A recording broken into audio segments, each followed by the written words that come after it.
레위기 7장 28절부터 38절까지의 말씀을 가지고 하나님이 원하시는 공동체라는 제목으로 이렇게 말씀을 한번 나누어 보려고 합니다. 하나님이 원하시는 공동체. 오늘 본문을 보면 계속해서 이 화목제에 대한 부분을 설명하고 있습니다. 이 화목제라는 이 말은 히브리어로 샬렘이라고 이야기를 합니다. 히브리어로 샬렘. 그 뜻은 바로 화해하다, 그리고 조정하다라는 이런 뜻을 가지고 있습니다. 바로 하나님과의 관계가 단절된 이 사람이, 우리 인간이 바로 화목제를 드려서 하나님과의 관계를 다시 조정하는 그런 제사를 이 화목제라고 이야기를 합니다. 화목제는 이 제사를 드리는 목적에 따라서 감사제, 그리고 서원제, 그리고 자원제로 이렇게 세 가지로 구분이 되어집니다. 먼저 감사제는 하나님의 은혜에 감사할 때 드리는 이런 제사입니다. 그리고 서원제는 하나님께 내가 무엇을 서원할 때 드리는 제사이죠. 그리고 자원제는 자발적으로 내가 지금 하나님을 즐겁게 하고자 할 때 올려드리는 그런 이 제사법이라고 합니다. 화목제는 많은 번제, 이런 어떤 속죄제, 이런 다른 제사와 다른 것이 하나님이 있는데, 바로 그것이 제물의 이 피와 기름만을 드리는 제사가 바로 이 화목제라는 겁니다. 구별되어지는 거죠. 제물의 피와 이 기름만을 취해서 하나님께 드렸다는 것, 곧 우리의 이 마음의 중심을 드려야 하는 그런 예배라는 겁니다. 바로 그런 제사가 바로 이 화목제였다라는 거예요. 기름이라고 하는 건 동물 부위 중에서 어떻게 보면은 가장 좋은 부위를 이 구약 시대에서는 이야기를 하고 있었습니다. 번제는 제물로 드린 짐승 전체를 태워서 하나님께 올려드리는 그런 제사였습니다. 그런데 화목제의 제물은 콩팥과 기름만 드렸다라는 거예요. 나머지는 이 제물을 드린 자와 제사장이 취하게 되어진 그 바로 제사가 화목제입니다. 어제 새벽에 담임 목사님께서도 말씀하셨지 않습니까? 구약에서 이 기름은 어떤 거죠? 최고의 것과 같은 그런 의미를 가지고 있다는 겁니다. 화목제에서 이 기름과 콩팥만 하나님께 드렸다는 것, 그러면 이것이 무엇을 의미하겠습니까? 바로 최고의 것을 구별해서 바로 하나님께 올려 드렸다는 것을 의미하고 있다는 겁니다. 레위기 7장 11절부터 21절까지는 화목제물을 어떻게 다룰 것인가라는 그런 주제를 다뤘다면은, 오늘 이 본문 28절부터 38절까지는 바로 이 제물에 어떤 부위가 제사장의 몫으로 주어지는지를 규정하는 그런 내용을 담고 있습니다. 우리 오늘 그 본문 거의 마지막 절이죠. 37절 38절 말씀을 한번 우리 다 같이 봉독해 보겠습니다. 오늘 본문 37절 38절 옆에 비전 보고 우리 한번 천천히 한번 읽어보겠습니다. 자, 시작. 이는 번제와 소제와 속죄제와 속건제와 위임식과 화목제의 규례라. 여호와께서 시내 강야에서 이스라엘 자손에게 그 예물을 여호와께 드리라 명령하신 날에 시내 산에서 이같이 모세에게 명령하셨더라. 방금 읽었던 이 37절 38절은 1장부터 7장의 모든 제사 규례의 바로 결론이 되어지는 그런 부분입니다. 결론. 여호와 하나님께서 모세를 통해서 이스라엘의 제사 제도의 이 규례를 백성들의 관점으로 이야기한 게 바로 레위기 1장 2절부터 6장 7절까지가 바로 백성들의 입장에서 이 제사법을 이야기를 한 거고, 그리고 6장 8절부터 7장 36절까지죠. 36절까지, 오늘 보면 36절까지가 바로 제사장의 관점으로 이 모세에게 그 제사법을 이야기하고 있는 그런 내용을 담고 있습니다. 그리고 37절, 방금 읽었던 37절 38절은 모든 이 제사법이 이 시내산에서 누구에게? 모세에게 주어졌음을 반복해서 이야기하고 있는 거예요. 반복해서. 레위기 1장에서 1장 2절부터 6장 7절까지는 백성들의 관점을 의해서 기록되어져 있고, 그리고 레위기 6장 8절부터 7장 36절까지는 제사장의 관점에서 제사법을 이야기하고 있다는 거예요. 그리고 37절 38절은 바로 결론 부분에 해당되어진다라는 겁니다. 자, 우리 그렇다면 먼저 레위기가 어떻게 시작되어졌는지 우리 레위기 1장 1절 말씀을 한번 찾아서 읽어보도록 하겠습니다. 레위기 1장 1절 레위기 1장 1절 앞에 비전에 나와 있습니다. 우리 다 함께 자 시작. 여호와께서 회막에서 모세를 부르시고 그에게 말씀하여 이르시되. 우리 계속해서 오늘 본문이었던 7장 레위기 7장 37절까지의 말씀 다시 한번 읽어보겠습니다. 우리 레위기 7장 37절 자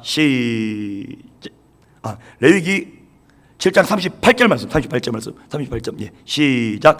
여호와께서 시내 강야에서 이스라엘 자손에게 그 예물을 여호와께 드리라 명령하신 날에 시내 산에서 이같이 모세에게 명령하셨더라. 자, 시작이 바로 모세를 부르시고 그에게 말씀하여 이르시되로 시작해서 어떻게 끝나죠? 모세에게 명령하셨더라로 끝나고 있습니다. 자, 모든 것이 바로 이 여호와께서 시내산에서 모세에게 명하신 것이라는 거죠. 그래서 이 제사의 규례를 완성하고 있는 겁니다. 지금까지 언급한 이 모든 내용들, 이 제사법들이 이스라엘이 시내산 근처에 머무는 동안 이 모세가 시내산 정상과 회막에서 받은 그 말씀을 지금 말하는 내용입니다. 모든 규례가 여호와 하나님께로부터 온 규례라는 것을 다시 한번 마무리하면서 밝히고 있다는 겁니다. 모세가 이야기한 게 아닙니다. 바로 모세가 하나님의 말씀을 듣고 백성들에게 선포한 내용이라는 거예요. 이것을 다시 한번 반복해서 이야기하고 있다는 겁니다. 모든 말씀을 통해서 하나님께서 원하시는 예배 공동체 그리고 교회 공동체의 모습을 이야기했다는 겁니다. 오늘 이 시간 그것을 한번 살펴보려고 합니다. 오늘 제목이 바로 하나님이 원하시는 공동체였습니다. 세 가지 이 공동체로 해서 한번 나누어 보려고 합니다. 오늘 본문 7장 29절 말씀 다 같이 한번 읽어보겠습니다. 오늘 본문 레위기 7장 29절 말씀 자 시작. 이스라엘 자손에게 말하여 이르라. 화목제물을 여호와께 드리려는 자는 그 화목제물 중에서 그의 예물을 여호와께 가져오되. 이스라엘 자손에게 말하여 이르라. 이 구절이 반복되는 구절이 있어요. 어제 본문에도 있습니다.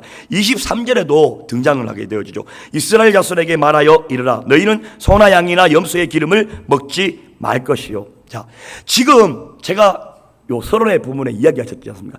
제사장의 관점에서 이야기를 하고 있는 거예요. 그죠? 레위기 7장은 제사장의 관점에서 이야기를 하고 있는데 지금 왜 이스라엘 자손에게 말하여 이르라고 이야기를 하나님께서는 하셨습니까? 다른 게 아니에요. 바로 하나님이 원하시는 그 첫 번째 공동체의 모습이 다른 게 아니라 너 따로 나 따로 여기 따로 저기 따로가 아니라 바로 함께 하나 되어져서 이루어가는 그런 공동체라는 겁니다. 오늘 본문은 분명 제사장을 위한 그런 본문입니다. 제사장의 관점에서 바라보는 제사법을 이야기하고 있는 그런 본문이라는 겁니다. 그런데 이 본문 속에서 완전히 일반 백성들을 배제시키지 않고 일반 백성들에게도 하는 이야기가 일반 백성들도 알아야 되는 그런 내용이 들어가 있다는 겁니다. 본문은 제사장을 위한 이런 규정이었지만 일반 백성들 그리고 이스라엘 백성들 이스라엘 자손들에게도 모두 공개가 되어지고 그리고 상당 부분은 일반 백성들도 함께 알아야 되는 그런 내용으로 구성되어져 있다는 겁니다. 23절과 29절에 이스라엘 자손에게 말하여 이르라는 이 말씀이 반복되는 그 이유 바로 전체적으로 제사장이 알아야 하는 내용이었지만 제사장의 관점으로 제사법을 기록한 내용이었지만 일반 백성들도 알아야 하는 내용이라고 이야기를 하고 있다는 겁니다. 자, 여기에서 우리가 한번 좀 생각해 봐야죠. 하나님께서는 무엇을 원하셨을까? 무엇을 원하셨을까? 본문은 제사장이 무엇을 해야 하는지 그리고 일반 백성들이 제사장들에게 어떻게 대해야 하는지를 가르쳐주고 있는 내용이지 않습니까? 그런데 하나님께서 이것을 통해서 알리고자 하시는 것이 있었다는 거예요. 바로 제사장과 백성들이 함께 이루어가는 제사 공동체, 예배 공동체, 바로 교회 공동체를 우리 주님이 원하셨다는 겁니다. 여러분 한번 생각해 보십시오. 우리 성도님들. 교회를 지으신 목적이 바로 거기에 있는 거예요. 함께 이루어가기 위한. 만약에 혼자서 구원받고 혼자서 천국 가고 혼자서 신앙생활 한다면 교회 공동체에서 모여서 신앙생활할 필요가 무엇이 있습니까? 교회에 나와서 헌신할 이유가 무엇이 있습니까? 그냥 나 혼자 집에서 인터넷 설교 듣고 은혜 받으면 인터넷 계좌로 송금하고 그리고 할렐루야 두 손 들고 그렇게 신앙생활하는 게 어떻게 보면 와서 사람들에게 치여서 시험 들지 않고 훨씬 낫지 않습니까? 그런데 중요한 건 예수님께서 핏값으로 사신 이 교회라는 거예요. 왜 피를 내어주면서까지 이 교회를 사셨겠습니까, 여러분? 바로 다른 게 아니라 함께 하나 되어져서 이루어가는 그런 공동체를 누가 원하셨다? 바로 하나님께서 원하셨다라는 겁니다. 할렐루야. 우리 레위기 7장 30절 말씀 다시 한번 읽어보겠습니다.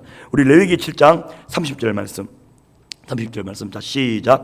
여호와의 화제물은 그 사람이 자기 손으로 가져올지니 곧 그 제물의 기름과 가슴을 가져올 것이요 제사장은 그 가슴을 여호와 앞에 흔들어 요제를 삼고. 자, 여기서 중요한 것이 하나 나오는데, 제사를 드리는 자가 화목 제물을 어떻게 직접 자기 손으로 가져와야 했다라는 거예요.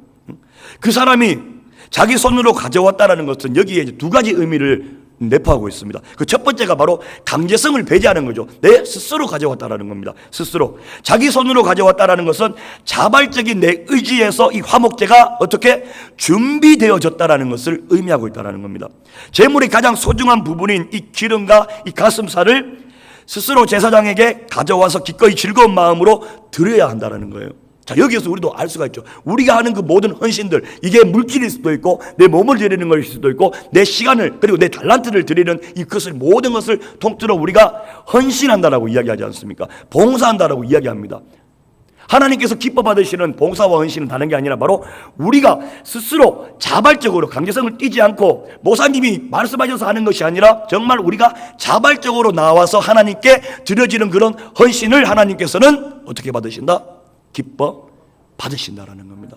바로 그 헌신이 하나님께서 받으시는 헌신이 되어진다라는 거예요. 그리고 또 한 가지 의미가 있는데, 바로 재물과 함께 내 마음과 정성을 함께 드려야 된다라는 거예요. 강제성이 배제되어지고 내 스스로 드려졌다고 하더라도 제사를 드리는 사람의 이 마음과 정성이 들어가 있지 않다면 하나님이 기뻐 받아들일 수 있는 이런 제사가 될 수가 없다라는 겁니다. 그런 헌신이 될 수 없다라는 거예요. 제가 한 예를 들어보겠습니다. 한 청년이 주일학교 교사로 서원을 하고 그리고 봉사하고 성김으로 나아갔습니다. 첫 마음은 성령님의 감동이 주셔가지고 그 연초 1월 1일 날부터 시작해서 성김에 나아가죠. 그런데 이 마음이 계속해서 쭉 갈 수가 없지 않습니까? 가다 보니까 이 올라갈 때도 있고 내려갈 때도 있고 올라갈 때도 있고 올라갈 때는 상관이 없어요. 근데 이 내려올 때 되면은 어떻게 되어지냐?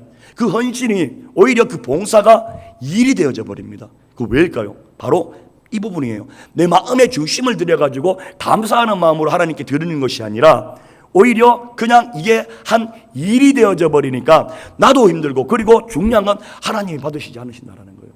그런 헌신은 한번 점검해 보시기를 정말 축복합니다. 정말 마음에 우리가 감동이 되어져서 감사함으로 나아가는 거예요. 담임 목사님께서 계속 말씀하셨던 게, 우리는 이 믿음을 선불제라고 이야기해요. 받아가지고 하는, 후불제라고 이야기해요. 받아가지고 하는 것이 아니라 받은 것에 감사함이 묻어나서 우리가 하는 거예요. 헌금도 마찬가지입니다. 주님 주신 그 은혜에 감사하기 때문에 우리가 드려지는 거잖아요. 그런데 하나님 이거 제가 드리면은 이거 주세요, 이건 아니에요. 이게 아니라는 거요. 감사함으로 살아가시는 우리 성도님들이 되시기를 주님의 이름으로 축복합니다. 여기에서 보면은 요제가 나오잖아요. 흔들어 드리는 제사. 그리고 거제가 또 뒤에 보면은 2절에 34절에 보면 또 거제가 나옵니다. 저는 이 본문을 잠깐 묵상하다가, 요제는 여러분 흔들면서 드리는 제사인데 어떻게 흔드냐면은 앞뒤로 흔들어요. 앞뒤로, 요제는 앞뒤로 흔드는 거. 그 거제는 어제 담임 목사님이 설명하셨듯이 올려드리는 거예요. 올려드리는 거. 자, 여기서 자, 제가 옆에서 한번 해보겠습니다. 이것을, 자, 요제와 거제를 같이 한번 보셔요. 요제와 거제. 이게 요제입니다. 거제는, 자, 뭐가 생각나요? 그렇죠, 십자가. 좀 억지인 부분도 좀 없지 않은 있어요. 근데 묵상을 한다라는 거죠. 그러다 보면 이게 십자가가 생각이 되어진다라는 거죠. 바로 앞뒤로 흔드는 이 요제는 우리 마음의 중심인 이 가슴을 들여서 하나님을 섬기겠다라고 하는 이 사랑과 경외심을 표현한 그런 방법이었다면은, 이 거제는 바로 나의 힘을 다하여 충성과 헌신을 하나님께 올려 드리겠다라는 그런 의미를 가지고 있다라는 겁니다. 그리고 오른쪽 뒷다리를 이렇게 또 드리고 하나님께서 주신다고 이야기하시지 않습니까? 한 동물의 모든 신경과 근육의 힘이 뭉쳐있는 곳이 바로 이 뒷다리예요. 뒷다리. 힘의 근원이 바로 이 뒷다리를 의미하는데, 그 힘의 근원을 하나님께 올려드리는 그 모습. 그리고 이 가슴은 모든 이 가슴 전체를 전부 다 의미하고 있지 않습니까? 소나 양이나 염소의 경우에 보면은 이 부분이 가장 좋은 부분입니다. 좋은 부분. 뒷다리는 양적으로 생각할 때도 굉장히 큰 부분이에요. 큰 양을 차지하고 있습니다. 가슴과 뒷다리를 하나님께서 요제와 거제의 이 방법으로 주셨다. 이거 하나님의 비밀한 방법을 한번 너희들이 봐라. 이것을 바라보면 예수 그리스도의 십자가를 영상하고 묵상할 수 있지 않겠느냐. 가슴과 뒷다리를 주겠다는 것은 또한 하나님께서 당신의 일을 하는 종들에게 좋은 것들로 보장해 주시겠다라고 하는 바로 하나님의 약속인 겁니다.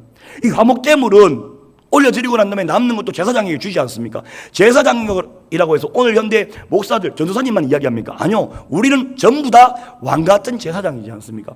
모든 백성을 이야기하고 있는 거예요. 그 모든 백성에게 화목제물을 드리고 난 다음에 가장 좋은 것으로 하나님께서 보응하시겠다라는 그런 하나님의 약속이다라는 겁니다. 할렐루야. 그리고 또 하나 생각해 보면 보십시오. 뒷다리를 들고 굉장히 무겁습니다. 우리가 지금 실제적으로 하지 않아가지고 그렇지. 한번 생각해 보십시오.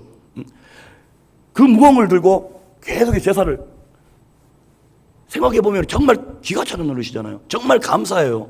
그리고 만약 예수 그리스도가 오지 않았다면 저희는 지금 여기 앉아서 예배를 드리는 게 아니에요. 밖에서 전부 다 양 잡고 소 잡고 비둘기 잡고 다 잡고 있어야 돼요. 칼 들고 각 다 뜨고. 한번 생각해 보세요. 한 번도 안 해보시니까 별로 이렇게 싱크로드가 되지 않잖아요. 그런데 그걸 한다고 생각해 보십시오. 이 땡볕에 아마 모르긴 몰라도 전부 다 새벽에 나와가지고 다 잡을 거예요. 낮에는 너무 더우니까. 그죠? 여름에는. 자, 이게 바로 예수 그리스도의 그 은혜라는 겁니다. 바로 하나님의 은혜라는 거예요. 자, 이 제사들 지금 보면 이 화목제도 마찬가지지 않습니까? 성소에서 거행되어졌고 그리고 예물이 예배자에게로 옮겨져 하나님께 전달되었음을 주님께서 나타내 보여주고 계시고, 그리고 이 의식이 바로 앞뒤로 위아래로 흔드는 그 동작이 바로 십자가의 모습을 영상케 하고, 그리고 예수 그리스도의 이 희생을 상징적으로 예표하고 있는 그런 모습을 우리는 볼 수가 있다는 겁니다. 제사장은 화목제물의 가슴 부위를 받기 전에 요제로 먼저 드려졌고, 그리고 이를 통해서 이것이 본래 하나님의 소유였다는 것을 인정하고, 하나님이 이거 올려드리면 되시겠습니까? 아니에요. 우리가 11조하고 헌금하는 것도 마찬가지지 않습니까? 나의 신앙 고백인 줄 믿습니다. 내가 하나님을 믿고 이 물질 또한 하나님이 능력 주셔서 달란트를 주셔서 제가 이것을 받고 간직하고 있다. 이것을 고백하는 게 바로 11조와 바로 우리가 하는 헌금 생활인 줄 믿습니다. 하나님께서 나의 모든 것입니다라고 고백되어지고 하나님의 모든 소유입니다라는 것을 인정하고, 그것이 바로 하나님의 은혜의 선물이었음을 다시 한번 기억하게 되어진다는 거예요. 하나님께서 함께 이루어가는 공동체, 기쁨으로 드려지는 그런 공동체를 이야기하는 거죠. 기쁨으로 드려지는 공동체, 이게 두 번째 공동체입니다. 하나님이 원하시는 공동체, 우리의 기쁨으로, 억지로 하는 것 말고 자발적으로 하는 것 말고 하나님께 온전한 우리 마음의 중심을 담아 기쁨으로 드려지는 그런 공동체. 어제 수요 저녁 예배 때 담임 목사님이 찬양을 굉장히 많이 했습니다. 정말. 그리고 말씀을 하셨죠. 찬양할 때 그냥 묻어서 가지 마시래요. 묻어 가시는 거 아시죠? 그래서 가는데 살짝 묻어가지고 이렇게 엎혀가지고 가는 걸 보고 묻어간다라고 이야기를 하죠. 그런데 그렇게 신앙생활하는 사람들이 너무나도 많다라는 겁니다. 자, 어차피 오셨지 않습니까? 그죠? 이게 잘 안 돼요. 근데 저도 잘 안 되더라고요. 어차피 와가지고 예배 드릴 때 보면 목숨 걸고 드리면 되잖아요. 어차피 시간은 지나갑니다. 그죠? 지나가요. 그런데 정말 눈 떡 뜨고 담임 목사님 정확히 바라보고 눈에 힘주면서 정말 예배 드리는 사람과 그렇지 못한 사람의 이 삶의 질은 확연히 차이가 나버립니다. 저는 청년들에게 이런 이야기를 합니다. 너희들이 어지간한 성령 충만함을 받지 않고서는 드리는, 원래 자기 자신이 드리는 예배가 있지 않습니까? 예배가 수요 예배까지 그냥 모든 공예배를 다 드리는 지체가 있는 반면, 청년부 예배와 주일 예배만 드리는 또 지체가 있을 수 있고, 그리고 금요기도회, 청년부 예배, 주일 예배 드리는 이런 지체 각기 다 다릅니다. 아무리 성령 충만을 어지간하게 많이 받아도 예배를 늘리기에는 굉장히 힘이 들어요. 그죠? 정말 내 삶에 큰일이 있지 않고는. 그렇다면은 방법은 다른 게 아니에요. 방법은 드려지는 그 예배를 목숨 걸고 드리는 게 방법인 줄 믿습니다. 할렐루야. 어차피 나오셨잖아요. 새벽에 하루에 첫 시간을 주님께 드려졌습니다. 물론 하나님께서는 기뻐 받으시는 줄 믿습니다. 그런데 더 중요한 건 우리 마음의 중심으로 기쁨으로 드려지는 그런 예배가 되시기를 정말 주님의 이름으로 축복드립니다. 그리고 마지막 세 번째 하나님께서 기뻐하시는 공동체가 있습니다. 우리 34절 말씀 한번 읽어보겠습니다. 오늘 본문 34절 말씀. 자, 다 함께 시작. 내가 이스라엘 자손의 화목제물 중에서 그 흔든 가슴과 든 뒷다리를 가져다가 제사장 아론과 그의 자손에게 주었나니 이는 이스라엘 자손에게서 받을 영원한 소득이니라. 자, 뜨거운 사랑을 상징하는 이 가슴과 힘찬 능력을 상징하는 오른쪽 뒷다리를 제사장의 몫으로 준 것은 왕같은 제사장의 삶을 살아야 될 우리에게 바로 하나님께서 주시고자 하시는 것이 무엇인지, 하나님이 얼마나 좋은 것을 예비하고 있는지 그것을 알 수가 있다는 거예요. 결국은 이것을 줄이면 바로 하나님의 결국이라고 이야기를 하죠. 자, 우리 믿음의 사람들은 보이지가 않지 않습니까? 그죠? 보이지가 않아요. 그래서 우리는 하나님이 일하실, 하나님이 이루실 그 결국을 믿음으로 바라보며 달려가게 되어진다는 거예요. 할렐루야. 그 믿음의 결국이, 그 하나님의 결국이 아주 짧은 시간에 이루어지면 굉장히 좋겠지만 그리하지 아니하실 때도 많다라는 거죠. 그럴 때 내가 하나님의 결국을 믿고 붙잡고 나가는 그게 바로 믿음인 줄 믿습니다. 할렐루야. 자, 34절에 보면 그 모든 주체가 누구죠? 내가 주었나니. 내가, 여기에서 내가 누굽니까? 바로 여호와 하나님을 이야기하고 있지 않습니까? 하나님께서 주었나니 제사장에게 준 것이 아니라 바로 하나님께서 바로 나에게, 바로 우리 성도님들에게, 바로 우리에게 주신 것이라고 명확하게 기록하고 있다는 겁니다. 내가 주었나니 이는 이스라엘 자손에게 받을 영원한 소득이니라. 제사를 드리는 제사장들이 제사자에게 준 것이 아니라 바로 하나님이 제사장들에게 주신 것이라고 지금 이야기하고 있는 거예요. 하나님께서 원하시는 공동체 세 번째 모습은 바로 다른 게 아니라 하나님이 중심이 되어지는 공동체를 이야기하는 거예요. 하나님이 중심이 되어지는 공동체. 오늘 말씀 제목이 하나님이 원하시는 공동체이지 않습니까? 그 중에서도 이 아름다운 드림과 나눔의 중심에는 누가 계신다? 내가 있는 것이 아니라 하나님이 계시는 거예요. 그러면 우리 교회가, 그리고 우리 성도님들이 섬기며 나아가고 헌신하며 나아가고 그리고 어떻게 베풀며 나아가는 것, 이게 내가 주체가 되어져야 되겠습니까? 아니에요. 바로 하나님이 중심이 되어지는 그런 나눔과 그런 드림이 되어질 때 하나님이 원하시는 공동체가 되어지는 줄 믿습니다. 할렐루야.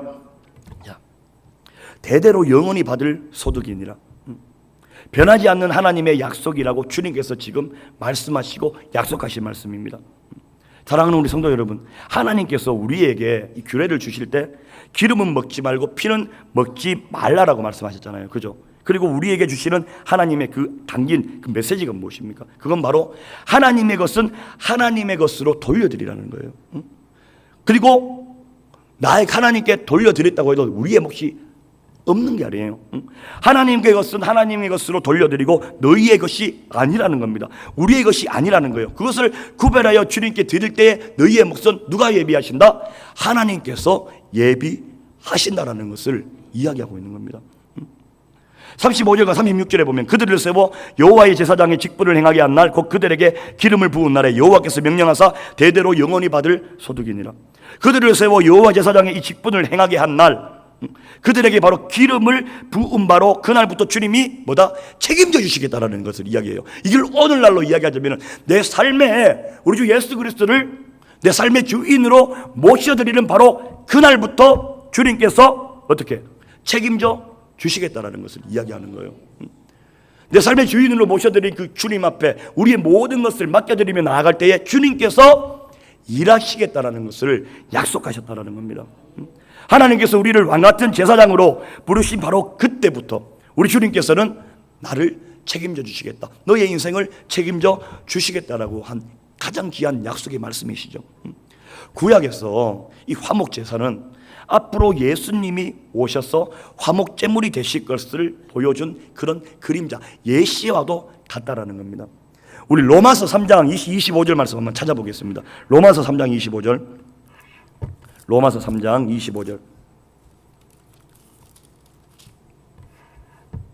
앞에 비전이 나와 있습니다. 우리 한 목소리로 한번 읽어보겠습니다. 자, 시작. 이 예수를 하나님이 그의 피로써 믿음으로 말미암는 화목 제물로 세우셨으니 이는 하나님께서 길이 참으시는 중에 전에 지은 죄를 간과하심으로 자기의 의로우심을 나타내려 하심이니. 아멘. 자, 하나님께서 예수를 피로써 뭘로 세우셨다? 화목 제물로 세우셨다라는 겁니다. 여러분 생각해 보십시오. 죄를 지은 건 우리예요. 바로 납니다. 문제를 일으킨 것은 바로 나예요. 화목의 길에서 떠난 것은 바로 인간인데 문제를 일으킨 것은 바로 우리인데 오히려 하나님의 편에서 화목을 시도하고 계시는 모습이에요. 하나님의 편에서 원수와 화목하기 위해 손을 내민 것도 쉽지가 않은데 바로 우리와 화목하기 위하여 그 자신의 독생자 아들을 죽음에 내어주시기까지 우리와 화목하기를 원하시는 그 하나님의 심정, 그걸 우리는 한번 생각해 봐야 되는 거예요.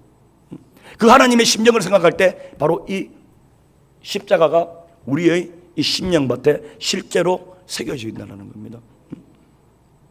그리고 우리가 서로 간에 이 화목을, 우리끼리도 이웃 간에도 서로 간에 화목을 보기 원하시는 그런 하나님의 마음이 깨달아져야 된다는 거예요. 어디를 봤을 때? 십자가를 바라볼 때 이야기하는 겁니다. 화목제는 예수님의 이 속죄제를 통해서 이미 죄의 용서함을 받은 성도가 하나님과 화목해서 기쁨 교제를 나누는 것을 의미하고 있는 거예요.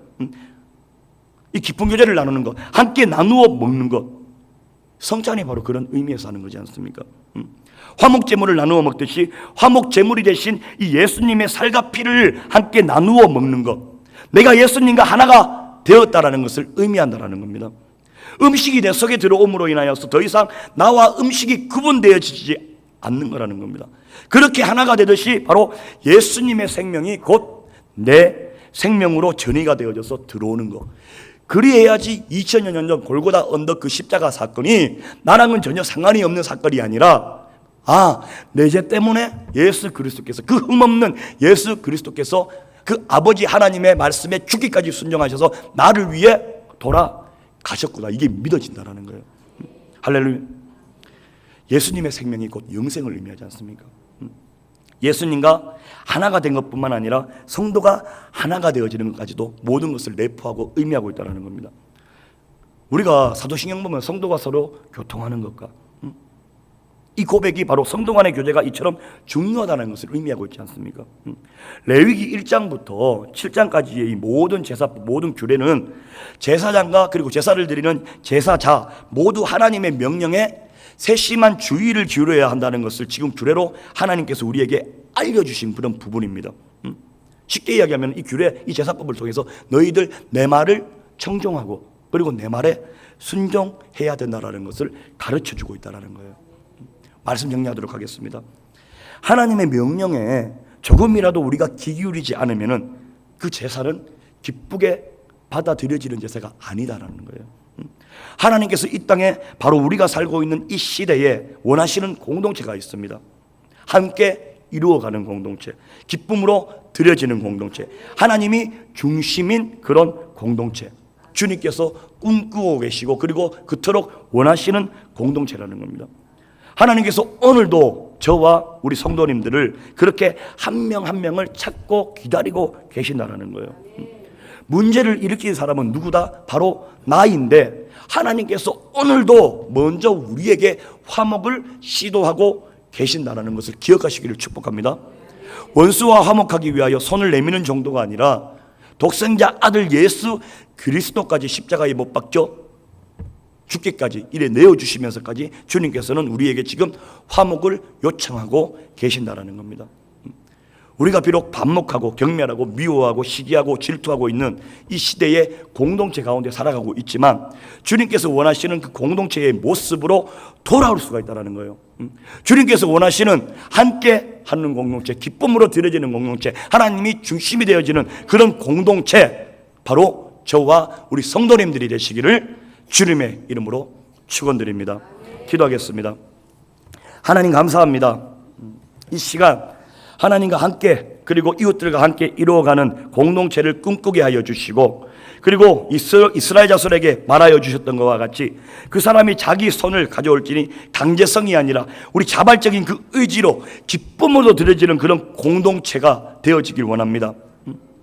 내가 주었나니 이는 이스라엘 자손이 받을 영원한 소득이라고 말씀하셨듯이 그런 공동체를 꿈꾸시는 그 하나님 앞에 정말 우리가 마음의 중심을 다하여서 하나님께서 원하시는 기쁨으로 드려지는 공동체, 함께 이루어가는 공동체, 하나님이 중심이 되어지는 그런 공동체를 꿈꾸며 하나님 앞에 세워갈 수 있는 그런 담대한 믿음을 가진 하나님의 귀한 백성들 되어줄 수 있도록 성령님 역사하여 주옵소서. 하나님이 시간 또 마음의 중심을 담아 드려진 예물이 있습니다. 아들 기숙사 시험에 합격하게 도와주셔서 주님 도우소서. 감사합니다. 하나님의 아들 각태우에게 하나님의 영으로 충만하고 영적 담대함으로 모든 생활을 이겨낼 힘을 주시니 감사합니다. 할렐루야. 아들 지성이의 뺏긴 마음의 성전 회개하고 돌이키며 주님만 바라볼 수 있는 믿음 주옵소서. 회복되어져서 온전히 주님께 충성하는 그릇 되어지길 간구합니다. 하나님 사랑합니다. 감사합니다. 주님 뜻대로 순종하며 살아가는 삶되게 하시옵소서. 아들 문종년 건강 회복시켜 주셔서 주님 주신 사명 잘 감당할 수 있는 아들 되게 하여 주옵소서. 박성목 주님 손에 올려드립니다. 오늘도 주님 능력의 손에 붙들려 술이 끊어지게 하시고 환경을 이겨낼 수 있는 담대한 믿음을 부어주세요. 감사헌금 1,000번제 21일 다니엘 번제 예물 올려드립니다. 하나님 올려드린 예물 위에 30배, 100, 60배, 100배의 복으로 축복하여 주시옵시고 그 마음의 중심을 모시고 모두 연락하여서 하나님이 살아계심을 나타내어 주옵소서. 감사드리며 예수님의 이름으로 축복하며 기도드립니다. 아멘. 할렐루야. 우리 하나님